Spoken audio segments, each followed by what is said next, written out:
After my fourth daughter was born, my husband didn't come near the bassinet. He stood at the door of the delivery room, looked at the blanket and said, "Another one." Then he walked out and didn't come back for 4 days. When I finally came home, he threw a folder of divorce papers onto the kitchen table and told me to pack my daughter's things because the house had no room left for a woman who couldn't give him a son. His mother was standing behind him, smiling like she'd been waiting years for this exact moment. I set my newborn down in her bassinet, looked at both of them and said 4 words. "The house is mine." Neither of them said anything for a long time. Before I tell you how we got there, if you like stories where quiet people turn out to be the strongest ones in the room, hit subscribe, because you are not going to believe how this family's 15 years unraveled in 4 months. My name is Elena Marsh. I'm 36 years old, and for 15 years I built a life around a promise nobody ever wrote down, but everyone in my husband's family expected me to keep anyway. I married Julian Reeves when I was 21. I was young enough to believe that love was something you earned by being patient, by being agreeable, by never asking for more than what was offered.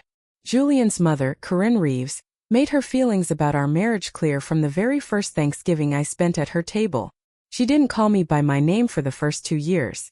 I was Julian's wife, said the way other people might say the tenant or the assistant, a placeholder for someone whose identity didn't matter as long as she showed up on time and didn't cause trouble. Corinne lived 4 blocks from us, close enough that she treated our house like an extension of her own living room. She had opinions about the thermostat, about how I stacked the dishwasher, about whether my daughters were too loud at dinner. But underneath every comment, there was one thread that never changed in 15 years. She wanted a grandson to carry the Reeves name, and she made sure I knew it every chance she got. Our first daughter, Harper, was born when I was 24. Corinne came to the hospital, glanced into the bassinet and said, "Well, there's always a next one." I remember that sentence landing harder than the 22 hours of labor that came before it. Our second daughter, Ren, arrived 3 years later. Corinne didn't visit the hospital at all. She sent Julian a text that read, "Try again when you're ready." I saw it over his shoulder while I was still hooked to and for. Our third daughter, Sage, was born when I was 31. By then Julian had stopped smiling in delivery rooms altogether. He held her for maybe 90 seconds before handing her to a nurse and stepping into the hallway to take a call I later learned never happened. I kept telling myself it would change. I told myself that once Julian saw how sharp Harper was, reading chapter books by 6, or how Ren asked "but why" about everything in the world, or how Sage hummed songs before she could speak in full sentences, he would understand that a house full of daughters wasn't a house full of disappointment. He never understood it. Not once in 15 years. Financially, from the outside, our life looked settled. Julian worked in commercial real estate leasing, and everyone assumed the 4-bedroom house we lived in, with its detached garage and the maple tree Corinne complained dropped too many leaves on her side of the fence, belonged to him. Everyone assumed that because Julian carried himself like a man who owned everything he touched, including me. What none of them knew, not Julian, not Corinne, not even most of my own extended family, was that the house had never legally belonged to Julian. Not for a single day of our marriage. I found out I was pregnant for the 4th time on a gray Sunday in February. For the first time in my marriage, the news landed as dread instead of joy, because I already knew exactly what a 4th daughter would mean in that house. I carried the secret for weeks before I told anyone, not even Corinne, because I knew what she would say at the next family dinner if I gave her too much notice. By the time I was 8 months along, Julian had stopped resting his hand on my stomach when we passed in the hallway. He stopped asking how I was feeling. He spoke to our daughters in short, tired sentences, like fatherhood had become a chore he was counting down to finish. One night in September, unable to sleep because of the weight against my ribs, I sat alone at the kitchen table at 2 in the morning eating crackers to settle my stomach. Julian walked past on his way to the bathroom, glanced at me and said nothing. Not "Are you okay?" Not "Can't sleep either." Just silence and the sound of a door closing down the hall. I remember thinking that I had become furniture in my own home, something Julian walked around instead of toward. I gave birth to our 4th daughter on a Tuesday morning in November. I named her August because even while everything around me was falling apart, I wanted her name to sound like warmth, like something that could survive whatever came next. Julian walked into the hospital room 40 minutes after she was born. He looked at me. He did not look at her. Another one, he said. Not a question. A verdict. I told him her name. He didn't repeat it. He didn't touch the blanket she was wrapped in. He checked his phone twice, stood at the foot of the bed for less than 2 minutes, and told me his mother was waiting for him downstairs. Then he left. He didn't come back that day or the next. For 4 days, while I recovered with a newborn in my arms and 3 older daughters shuttled between my sister's apartment and a rotating cast of babysitters, my husband did not call, did not text, and did not send the flowers he had sent every single time, for our first 3 daughters. On the 4th day, a nurse helped me gather August's things, and a car service took us home. I remember holding on to some small foolish hope that walking through my own front door would feel like relief. It didn't. Julian was standing in the living room when I came in, and Corinne was sitting on my couch like she'd arrived early for a show. Before I could even set the car seat down, Julian crossed the room and dropped a folder onto the kitchen table so hard that papers slid off the edge and landed near my feet. Papers with my name printed in bold across the top. Divorce papers. Papers he had clearly been drafting for weeks, maybe longer, while I was still buying prenatal vitamins and folding onesies in a nursery he never once helped assemble. "Pack your daughter's things," he said. His voice wasn't loud. It was worse than loud. It was flat, rehearsed, like he'd practiced it in the car. "This house doesn't have room for a woman who can't give me a son." Behind him, Corinne laughed. Not a nervous laugh. A real one, the kind that comes from someone who has waited years for exactly this moment. "For girls," she said, shaking her head like she was watching a sad, predictable ending. "I told him marrying you was a gamble. I suppose we finally know how it landed." I stood in the doorway with August strapped against my chest, for days postpartum, my body still healing and my mind still foggy from exhaustion, and I looked at the 2 people who had spent 15 years making me feel like my worth was tied to what my body could or couldn't produce. And something in me, some quiet, patient thing that had been waiting a very long time, finally stood up straight. I looked at Julian. I looked at Corinne still smiling on my couch. And I said 4 words. "The house is mine." The room went silent in a way it had never gone silent before. Julian's mouth opened, then closed. Corinne's smile didn't fade so much as collapse, like a building losing its foundation all at once. "That's not funny," Julian finally said, but the flatness had cracked out of his voice. "I'm not laughing," I said. Here is what Julian never once bothered to ask in 15 years of marriage: where the down payment on our house actually came from. He assumed because it was easier to assume that his salary had covered it, and that his name being on our joint checking account meant his name was on the deed. He never looked closely at the closing paperwork from the year we bought the house, because I had handled all of it myself. I handled it because my Aunt Rosalind, my mother's older sister, a woman who had spent 40 years quietly building a small portfolio of rental properties across 3 counties, had died when I was 27 and left everything to me. She had no children of her own, and she had never once liked the way Julian spoke to me at the one holiday dinner they'd ever shared. Her attorney structured the inheritance through a trust in my name, only, specifically shielded from anything I might one day share with a spouse. 2 years into our marriage, one of those inherited properties was sold, and the proceeds went directly toward the house Julian would spend the next 13 years calling his own. The house his mother walked into like she owned a wing of it. My name and only my name had ever appeared on that deed. I hadn't hidden it out of malice. At first it simply never came up. Later, some quiet, protective instinct I didn't fully understand told me not to volunteer it. I had married a man I believed was a partner. I didn't realize until that moment, standing in my own living room with a newborn against my chest and divorce papers scattered at my feet, that I had actually been sharing a house with a man who measured his worth against daughters he refused to see as enough. Before I tell you what happened over the next 4 months, subscribe now if you want to see exactly how this story ends, because the part that comes next is the part Julian and his mother never saw coming. I didn't leave the house that day, though Julian had clearly expected me to. Instead, once he and Corinne had gone, I called the one person my aunt had always told me to keep on speed dial. Her longtime attorney, a precise, unhurried woman named Priya Anand, who had drafted the trust that protected everything Rosalind left behind. Priya met me the next morning at her office, reviewed the divorce papers Julian had drawn up, and told me something that dissolved the last of my fear. He filed these assuming he'd be the one keeping the house, she said, flipping through the pages with a raised eyebrow. Based on the trust language and the title history, his attorney is going to have a very difficult time arguing he has any ownership claim here at all. For the first time in days, I let myself breathe all the way out. Over the following 2 weeks, while Julian scrambled to have his own lawyer verify what Priya had already confirmed in writing, I made 3 decisions calmly, methodically, the way my aunt would have made them. First, I moved the recurring transfer I had quietly been sending each month to Julian's separate savings account, money I had contributed toward what I believed was a joint future, back into an account solely in my name. Second, I had Priya file a formal notice establishing my sole ownership of the property with the county recorder, closing off any ambiguity before Julian's attorney could attempt to muddy the title. Third, and this was the part that took the most nerve, I called a locksmith. I didn't do it out of spite. I did it because Priya had been clear.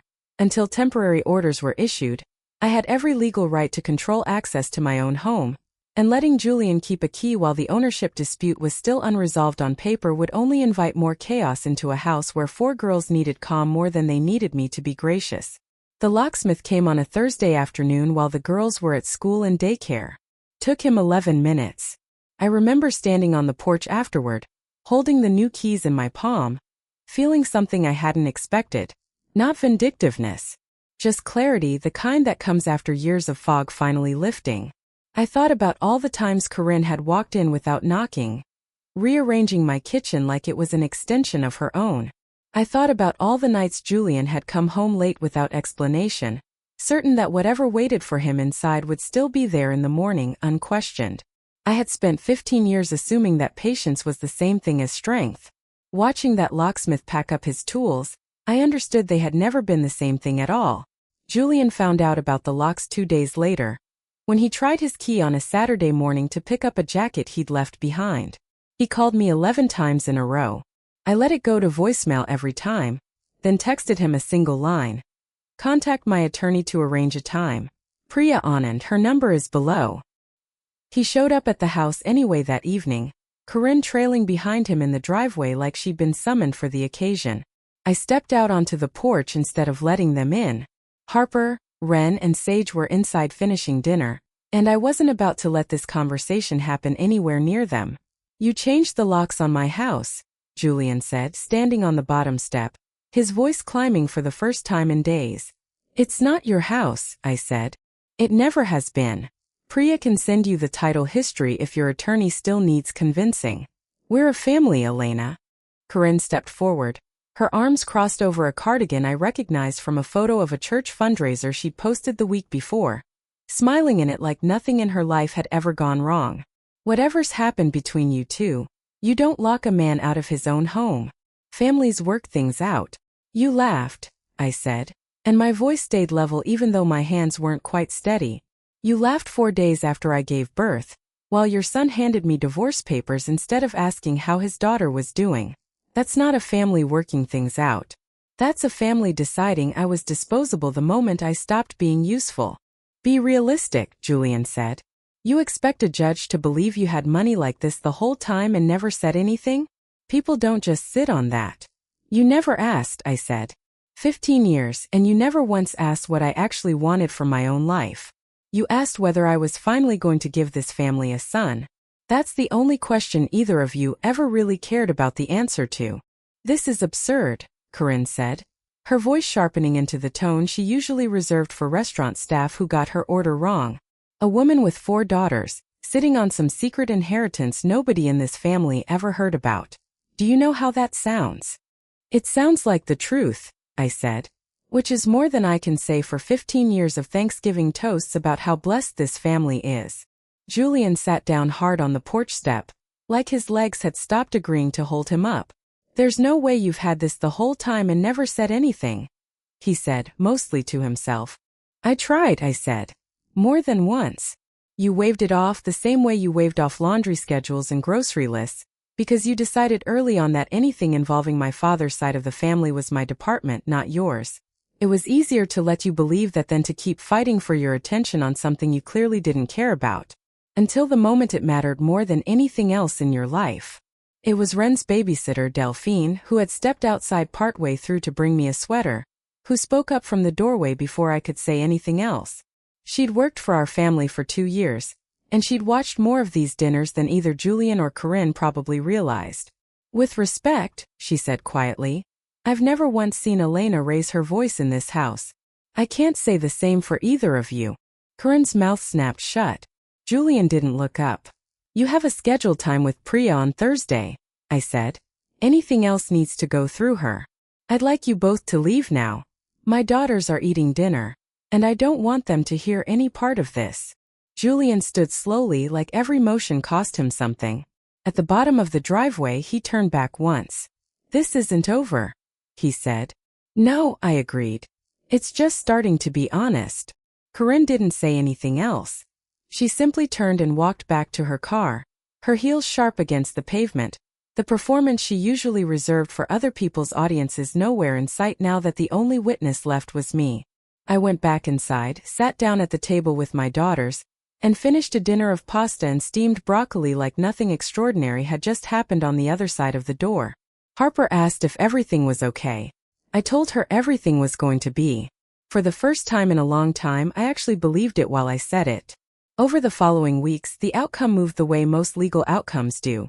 Slowly, then all at once. A temporary orders hearing in December confirmed what Priya had already told me, granting me sole use of the house while the divorce proceeded, given the clarity of the title records. During discovery in January, financial statements surfaced showing Julian had quietly redirected a portion of his income for over a year into an account tied to expenses that had nothing to do with our daughters. Expenses connected to a co-worker named Renata Cole, someone Corinne had apparently known about and encouraged, on the theory that if Elena couldn't produce a son, perhaps someone else eventually would. The discovery didn't decide the case by itself, Priya told me, but it closed doors his attorney had hoped to keep open regarding financial transparency during the marriage. The final hearing came in March, for months after Julian had thrown that folder onto my kitchen table. He arrived visibly thinner, the confidence that had carried him through 15 years of marriage noticeably absent. Corinne didn't come at all. Relatives later said she didn't have the stomach for it, which struck me as almost funny, considering how much stomach she'd had for laughing at me 4 days after I gave birth. The judge confirmed the house as solely mine, awarded me primary physical custody citing the stability of our daughter's established routines, and ordered Julian to a support arrangement considerably higher than he'd anticipated back when he assumed he'd be the one walking away with everything. Word travels fast in a neighborhood like ours. By spring, most of our street knew some version of what had happened, though the details shifted depending on who was telling it. What surprised me wasn't the gossip. It was the quiet support that followed it. A neighbor leaving extra tomatoes from her garden on our porch every August without ever mentioning why. Another mother at pickup pulling me aside to say only, "Good for you. I mean that." Julian, on the other hand, found himself steadily more isolated. The friends he'd once golfed with grew distant once the full picture became clear. Reputation, I learned, has its own kind of court, one that doesn't need a judge or a filing fee, only the truth given enough time to travel. The months after the ruling weren't easy. For daughters, a consulting business I quietly built on the side over the years, bookkeeping for small local shops, and a house that suddenly felt enormous with just the 5 of us inside it. Julian had never asked what that side work paid or how many hours it took. He'd simply assumed it was a hobby, the same way he'd assumed the house was his. That income became a lifeline in the early months alone. It meant I didn't have to choose between paying an attorney and paying for Sage's preschool tuition. It meant that when Harper needed new boots for the winter, I didn't have to think twice. There were harder nights too, nights when August wouldn't settle and Ren had a fever and I sat on the bathroom floor at 3 in the morning simply because it was the only quiet room left, wondering if I'd made the right choice standing my ground instead of walking away quietly the way Julian had expected. But morning always came, and with it 4 daughters who needed breakfast, backpacks, and a mother who kept showing up. Harper, now 11, started keeping a journal she proudly told me was just for girls. A detail that made me laugh harder than I had in months. Ren, 8, announced she wanted to be a lawyer like Priya after watching me get ready for a hearing. Sage, 5, didn't fully understand what had changed, only that nobody raised their voice at dinner anymore.